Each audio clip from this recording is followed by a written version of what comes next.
Halo teman-teman semua, assalamualaikum warahmatullahi wabarakatuh. Kembali lagi di Akuntansi Indonesia ya.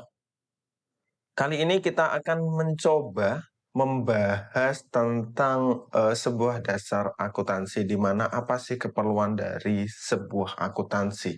Kenapa harus ada akuntansi, kenapa harus ada hitung-hitungan di dalam suatu perusahaan. Oke, sekarang saya akan merujuk pada suatu materi.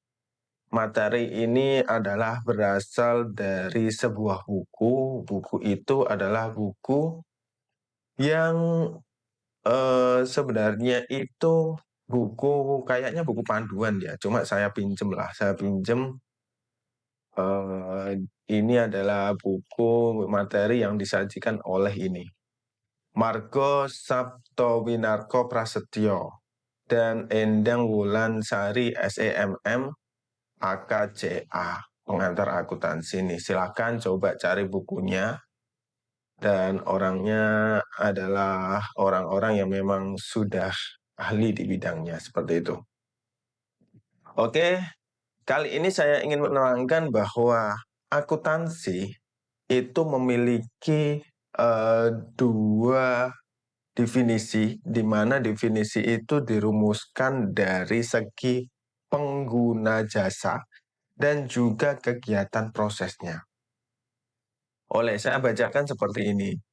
Dari pengguna jasa, akuntansi atau aktivitas jasa yang menyediakan informasi yang diperlukan untuk melaksanakan kegiatan secara efisien dan mengevaluasi kegiatan suatu entitas atau transaksi yang bersifat keuangan.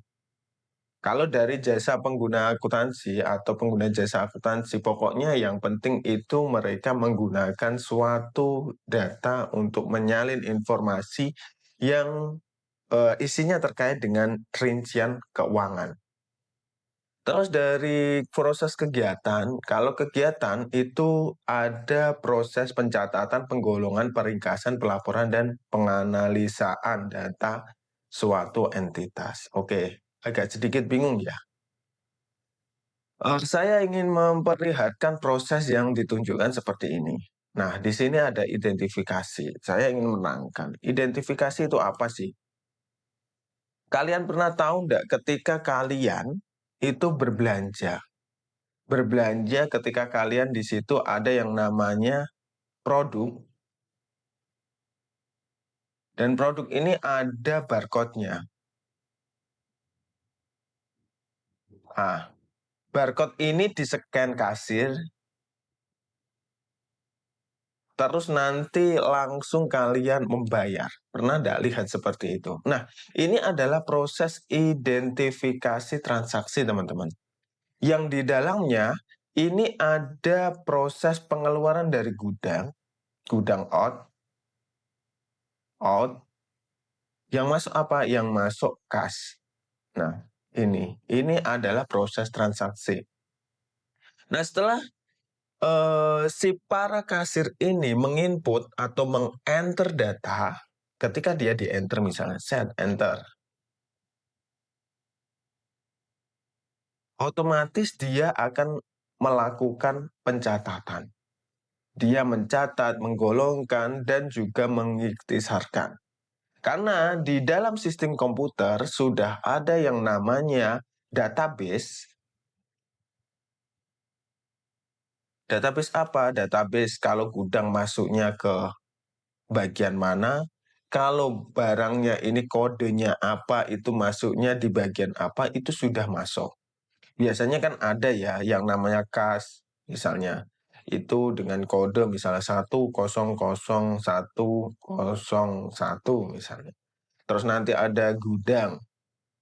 Karena gudang ini ada stoknya ada banyak, jadi tidak serta-merta ini dengan mudah gampang gudang ini dikalkulasi bukan. Nanti gudang yang namanya apa namanya gudang stok. Stok apa? Ini adalah stok misalnya barang dapur.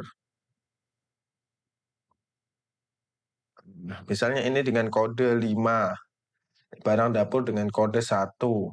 Terus nanti setelah itu misalnya sabun. dengan kode 2 misalnya. Terus nanti ada sabun apa merek A dengan kode 5.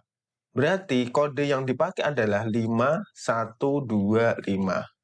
Nah, dia akan mengidentifikasi bahwa di sini ada stok barang dari barang dapur yang isinya adalah sabun dengan merek A. Seperti itu. Tapi ini berbeda karena sekarang itu sudah sistem barcode. Jadi langsung biasanya diinput dari barcode. Kode produknya ini diinput dari barcode. Misalnya 5944. Berarti ini 5944. Nah, seperti itu. Cukup bisa dipahami ya, teman-teman. Nah, nanti kalau teman-teman ingin belajar lebih jauh, ingin mengerti, silahkan ikuti terus channel ini, jangan sampai ketinggalan karena kita akan belajar satu persatu, detail demi detail. Teman-teman tidak perlu ragu bahwa teman-teman tidak bisa dan lain sebagainya. Pokoknya kalian ikuti terus, nanti lama-lama juga akan mengetahui. Oke, terus yang berikutnya adalah komunikasi. Kenapa harus ada komunikasi? Setelah menggolongkan dan mengikhtisarkan, ada persiapan laporan akuntansi.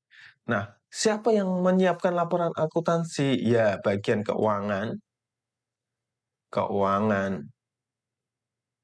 bisa bendahara, bisa manajer keuangan, dan lain-lain. Nah, ini loh.